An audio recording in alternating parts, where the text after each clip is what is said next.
성령 강림 감사 주일로 저희들 지키고 있습니다. 성령 강림 감사 주일 지난주부터 우리가 성령 하나님과 우리의 영적 성숙이라는 이런 주제를 가지고 오늘은 두 번째 시간으로 우리가 영적으로 성숙하기 위해서 우리에게 참 필요한 것은 주님은 우리에게 주의 성찬에 참여하라, 주의 성찬에 참여하라고 그렇게 말씀을 하십니다. 이 주제를 가지고 오늘 함께 말씀을 나누겠습니다. 예수님이 성천하시고 나서 성령님이 오셨습니다.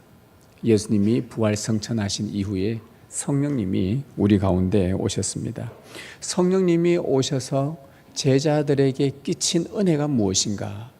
그 은혜를 알면 오늘 우리에게도 동일하게 그 은혜로 찾아오십니다. 여러분, 성령님께서 오셔서 제자들이 받았던, 제자들에게 임했던 은혜는 무엇인가? 요약을 하면은 네 가지로 요약을 했습니다. 하나는 성천하신 예수님의 빈자리를 제자들이 전혀 느끼지 못할 정도로 성령님의 오심은 바로 그들의 성령님이 보혜사가 되어 주셨습니다. 이게 첫 번째입니다. 성령님이 오심으로 그들의 보혜사가 되어 주셨다. 늘 예수님과 함께 있다가 예수님의 그 자리가 얼마나 크게 느껴지겠습니까? 전혀 느끼지 못할 정도로 그들의 보혜사가 되어주셨다는 것입니다. 그리고 또 하나는 성령님의 오심은 예수님께서 가르쳐 주신 그 진리를 확 많이 듣기는 들었으나 제자들이 다 깨닫지 못하고 있었는데 성령님이 오심으로 인해 그 예수님께 들었던 진리를 깨닫게 하는 그 은혜를 받았습니다. 놀라운 일이죠. 예수님이 하신 말씀을 다 깨닫게 되었다. 이게 성령께서 하신, 또 제자들에게 임하심으로 주신 은혜입니다. 그리고 또 하나는 성령님은 예수님이 너희를 위해 죽으시고 부활하시고 승천하시고 다시 오신다는 것, 이것을 잊지 않도록 매번 제자들 가운데 은혜로 역사하셨습니다. 이것이 성령님이 하신 일입니다. 그리고 또 하나는 성령님은 제자들이 이러한 성령의 임재함으로 말미암아 남은 생을 예수님의 증인으로 내가 살아가야 되겠다라고 이 안에서 믿음을 더욱더 강건하게 해주는 것이 바로 성령이 주신 은혜입니다. 그 옛날 제자들처럼 오늘 우리에게도 성령님은 똑같이 임재하셔서 우리에게 은혜를 베풀어 주십니다. 내가 너의 보혜사가 되어주겠다. 네가 알지 못하는, 들었으나 깨닫지 못하는 진리를 내가 깨닫도록, 확신하도록 내가 도와주겠다. 다시 오실 예수 그리스도, 그분이 우리를 위해 죽으시고 부활하시고 승천하셨다는 것, 다시 오신다는 그 주님을 잊지 않도록 내가 돕겠다. 그리고 그 예수님의 증인으로 살아갈 수 있도록 내가 너희의 믿음을 강하게 해주겠다. 이것이 성령님께서 우리 가운데 임재하심으로 우리에게 주신 은혜입니다. 여러분, 이 놀라운 성령의 사역은 우리 모두에게 절대적으로 필요합니다. 왜냐하면 이것 없이는 우리가 예수를 믿을 수 없기 때문입니다. 이것 없이는 약속의 땅에 들어갈 수가 없기 때문입니다. 이 성령의 사역, 이 성령의 일하심을 가장 잘 경험할 수 있는 장소가 바로 주의 성찬입니다. 우리가 주의 성찬에 참여할 수 있는 것은 성령의 임재 덕분입니다. 이곳에 나올 수 있는 것은 성령께서 우리 마음에 감동케 하사 하나님을 아버지라 부르게 하시며 하나님께로 나오게 하셨기 때문에 그 성령의 임재와 감동으로 우리는 이 자리에 나와 예배를 드리고 또 이 성찬에 참여할 수 있게 되는 것입니다. 성령님은 주의 성찬에 참여하는 우리들에게 내가 너의 보혜사가 되어주마 라고 약속하십니다. 주의 성찬에 참여하는 우리를 내가 너를 그리스도와 더욱더 연합하게 해주겠다 라고 약속하십니다. 주의 성찬에 참여하는 우리에게 내가 너에게 구원의 진리를 깨닫고 확신하도록 내가 너와 함께 하겠다 라고 말씀하십니다. 주의 성찬에 참여하는 우리의 믿음을 내가 강하게 해주겠다 라고 우리에게 약속하시고 말씀을 해 주십니다. 이것이 이 주의 성찬에서 성령의 임재로 말미암아 나타나는 구원의 언덕입니다. 사도 바울은 이 구약의 이스라엘 백성들이 광야에서 먹었던 음식 만나와 마셨던 반석에서 나온 그 물을 가지고서 주의 성찬에 비유하며 우리에게 해석을 해 주었습니다. 오늘 말씀 1절 2절에 보면 형제들아 나는 너희가 알지 못하기를 원하지 아니하노니 우리 조상들이 다 구름 아래에 있고 바다 가운데로 지나며 모세에게 속하여 다 구름과 바다에서 세례를 받고, 사도 바울이 고린도 교회 편지를 썼고 그 편지를 받은 그 교회의 리더가 성도들에게 이 편지를 읽어주면서 바울이 구약의 이스라엘 백성들이 지내왔던 그 바다를 건넌 일들과 그들이 음식과 음료를 먹었던 그 일들을 영적으로 해석해 준 것을 그들이 설교로 듣게 된 것입니다. 2절에 보면 구약 이스라엘 백성들은 구름과 바다에서 세례를 받았습니다. 바울의 말에 의하면 구약 이스라엘 백성들이 세례를 받았습니다. 어디에서요? 구름과 바다에서. 하나님께서 그 백성을 구름 기둥으로 인도를 하셨습니다. 하나님의 그 구름 기둥으로 인도하시는 가운데 그들은 무엇을 건넜냐? 홍해를 건넜습니다.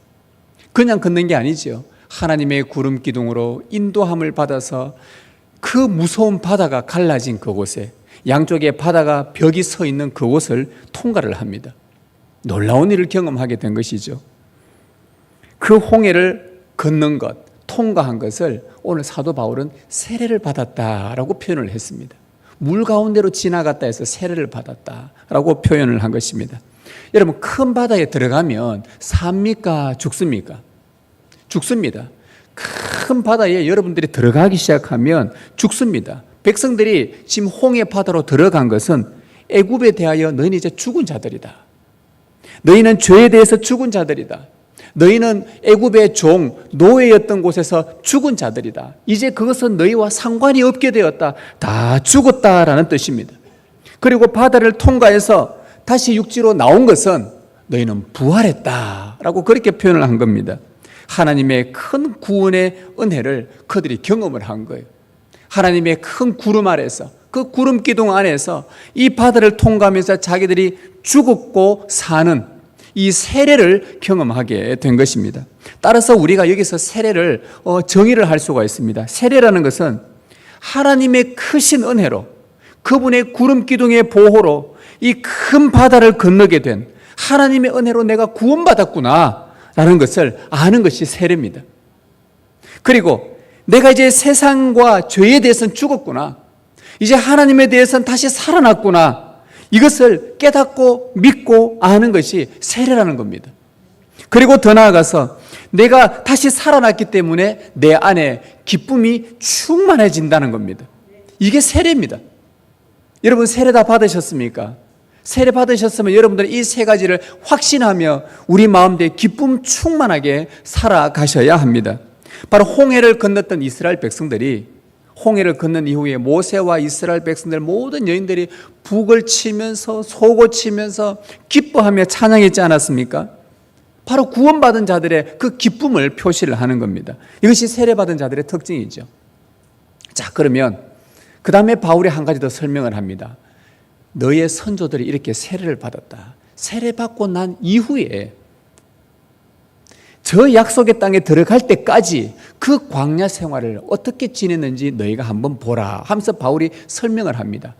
그들이 어떻게 하나님의 돌봄을 받았는지, 세례받고 난 이후에 저 약속된 그 땅에 들어갈 때까지 어떻게 하나님의 돌봄을 받았는가. 3절과 4절입니다.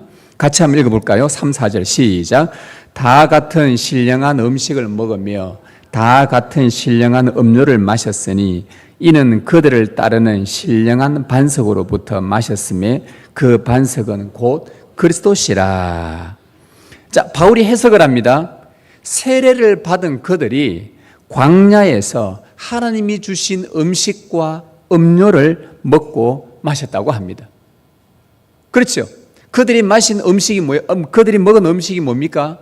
하늘에서 내려온 만나를 먹었습니다. 그들이 마신 음료가 뭡니까? 반석에서 나온 물을 마셨습니다. 그들은 그냥 하늘에서 만나를 받고 하나님이 주신 그 만나를 먹었고, 하나님께서 반석에서 내신 물을 눈으로 보았고 그것을 마셨습니다. 그걸로 광야 생활을 버텼습니다. 하나님이 돌보셨지요. 근데 사도 바울은 뭐라 그러냐? 바로 그들이 먹은 만나를 신령한 음식이라고 말했고, 그들이 마신 그 물을 신령한 음료라고 영적 의미를 부여했습니다. 구약의 이스라엘 백성들은 그냥 만나와 물을 마신 것 같지만 사실은 그게 아니다. 그들은 세례받고 난 이후에 약속의 땅에 들어갈 때까지 하나님께서 신령한 음식과 하늘로부터 내려온 신령한 음식, 반석에서 하나님이 주신 그 신령한 물을 먹고 그들이 광야를 지나온 것이다. 광야를 살아온 것이다. 그러면서 바로 바울은 그 구약에 있었던 그 사건을 신약 시대에 우리에게 그대로 들고 와서 우리에게 어떻게 해석해 줬냐? 그 신령한 음식은 바로 그리스도시다. 그리고 반석에서 나온 물, 그 반석은 곧 그리스도시다. 즉 그리스도가 너희들의 신령한 음식이 되고 신령한 물이 될 것이다. 너희가 세례를 받았느냐? 그러면 저 천국에 이를 때까지 하나님이 너희를 돌보실 것인데 무엇으로 돌보시냐? 신령한 음식인 그리스도로, 신령한 음식인 신령한 음료인 그리스도로 너희들이 먹고 마셔서 약속의 땅에까지 안전하게 이르게 하도록 하나님이 돌보신다라는 말입니다. 자, 이런 맥락에서 우리는 세례받은 백성은 이 인생의 광야를 지내는 동안 무엇이 절대적으로 필요할까요? 먹고 마셔야 되니까, 사람은 먹고 마셔야 살 수 있으니까 우리의 신령한 음식과 음료이신 예수 그리스도가 절대적으로 필요하다는 것을 우리는 인정을 하는 것입니다. 이게 세례받은 자들의 특징입니다. 여러분 세례 받으셨습니까?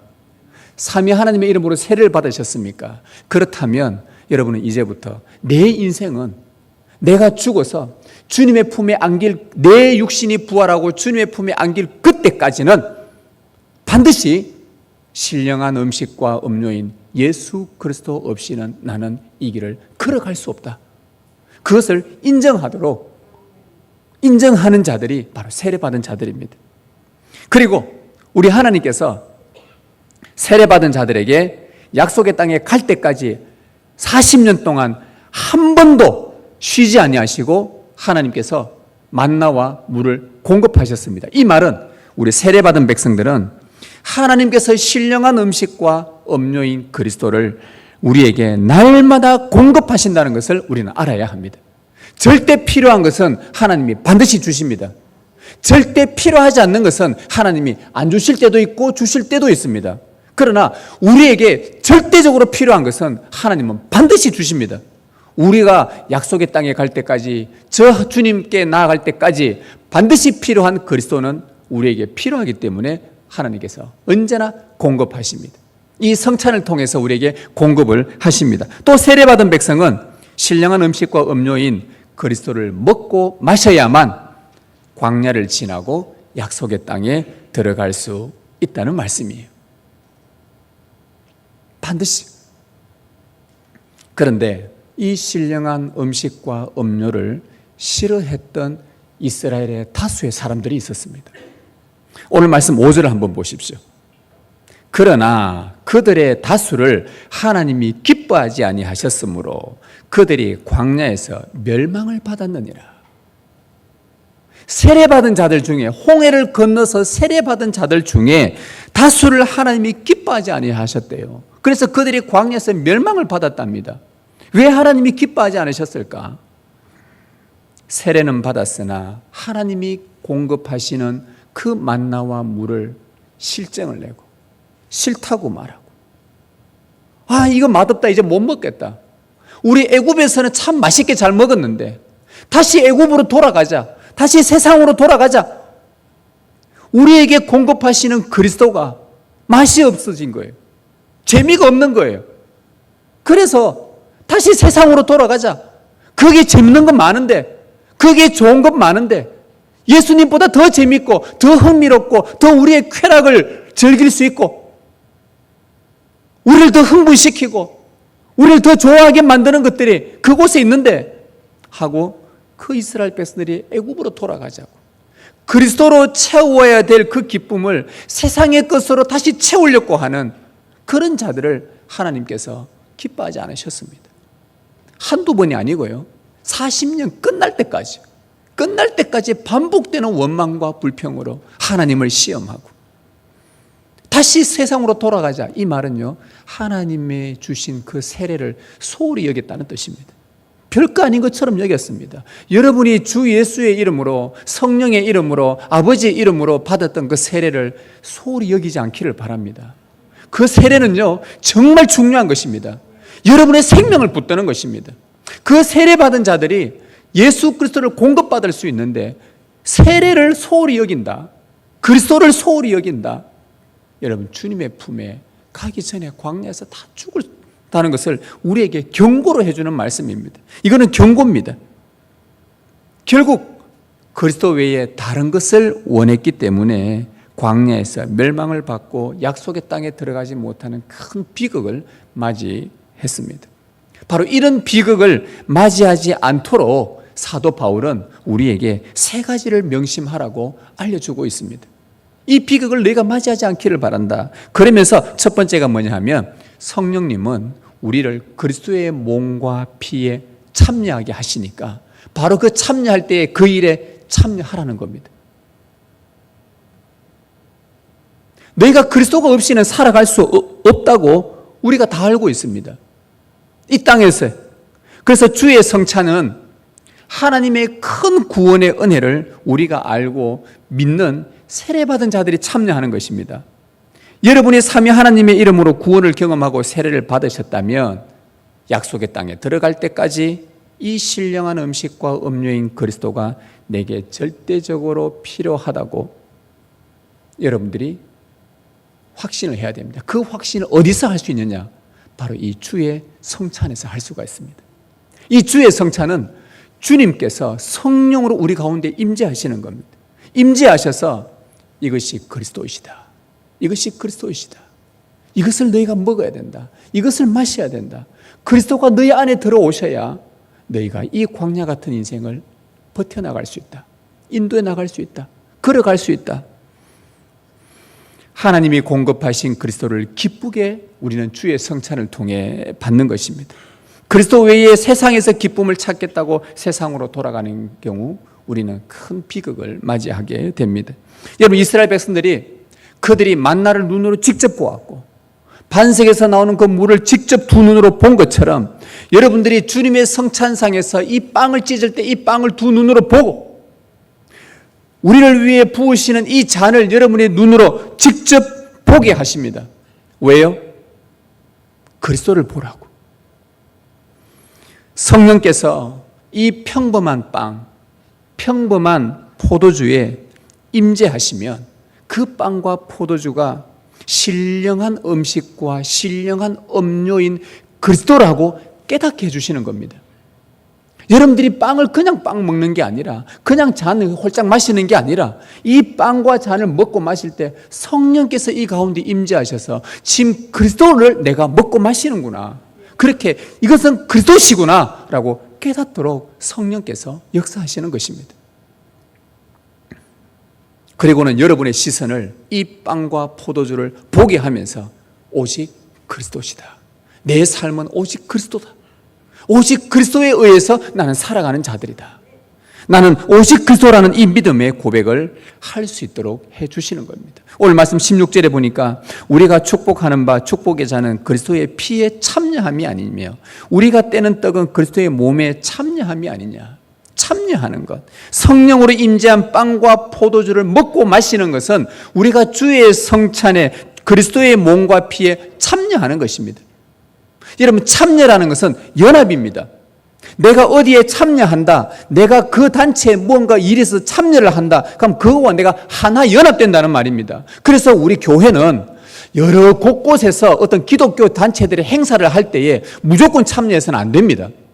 그 참여가 무슨 모임인지, 무슨 신앙과 어떤 교리를 갖고 있는 것인지 자유주의 신학자들이 모여서 주장하는 그곳에 우리를 참여하면 우리는 그들과 연합하는 거게 됩니다. 그래서 우리는 항상 분별하고 살펴서 무조건 참여하는 것이 아니라 과연 우리가 믿고 고백하는 기독교 교리와 합당한지, 우리가 믿는 성령의 교리와 일치하는 그런 고백을 하는 사람들인지 보고 우리는 참여하는 거예요. 왜? 참여는 연합이기 때문에 그렇습니다. 주의 몸과 피에 참여하는 것은 내가 주의 성찬에 참여한다. 이것은 세례로 이미 그리스도와 연합된 우리가 이 성찬으로 말미암아 그리스도와 더욱 연합해지는 것입니다. 아주 중요한 부분들이죠. 오늘 우리가 주의 성찬에 참여할 때에 예수 그리스도께서 빵과 포도주로 오신 그 성령님의 신비로운 임재를 여러분들이 보시고 오직 그리스도만이 나의 구원자시다. 내가 구원을 확신할 수 있도록 성령님이 임재하셨다라는 것을 여러분 믿으시길 바랍니다. 그리스도만이 영원한 우리의 신령한 음식과 음료이시다. 성령께서 그리스도를 먹이시고 마시게 함으로 우리와 연합해서 우리 안에 들어오셔서 다시는 우리를 떠나지 않으신다. 그리고 항상 우리를 돌보실 것이다. 광야의 믿음의 여정 동안 우리 안에 들어와신 그리스도께서 우리를 돌보실 것이다. 그래서 우리를 그리스도의 몸과 피에 참여하게 하실 때에 여러분들이 이곳에 참여하는 것이 바로 우리 앞전에 말했던 비극을 맞이하지 않는 그러한 삶입니다. 여러분들이 꼭 주의 성찬이 참여하는 곳에는 여러분이 꼭 참여하셔서 그리스도로 내 마음을 우리의 몸을 가득 채우는 그 성령의 은혜가 여러분 가운데 있기를 진심으로 바랍니다. 또 하나 광야에서 비극을 맞이하지 않기 위해서는 우리는 성령께서 주의 성찬으로 우리를 초청하시되 우리를 하나 되게 하신다는 것을, 이 하나 되게 하심에 여러분들이 참여를 하셔야 합니다. 여러분, 성령님은 주의 성찬으로 우리를 하나 되게 하십니다. 주의 성찬에 참여할 때 성령님은 세례받은 형제 자매들을 하나 되게 하십니다. 오늘 17절에 보면 떡이 하나요 많은 우리가 한 몸이니 이는 우리가 다 한 떡에 참여함이라. 하늘에서 내려온 만나를 이스라엘 백성이 다 같이 먹었습니다. 그 만나는 어디서부터 내려온 것이냐? 한 분 하나님에게서 나온 신령한 음식입니다. 여러분, 양식을 공급하는 분을 우리는 아버지라고 부릅니다.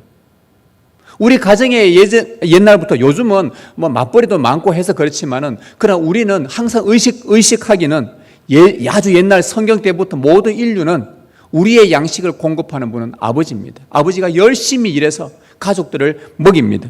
양식을 공급하는 분은 아버지입니다.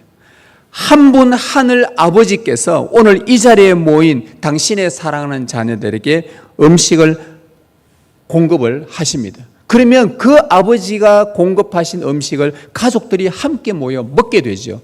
그 가족을 한 가족이라고 부릅니다. 형제 자매라고 부릅니다. 아버지가 주시는 신령한 음식과 음료인 그리스도를 오늘 우리에게 주실 때에 이 자리에서 같이 먹고 마신다. 우리는 그리스도 안에서 한 형제 자매라는 뜻입니다. 한 밥상에서 먹는 한 가족입니다.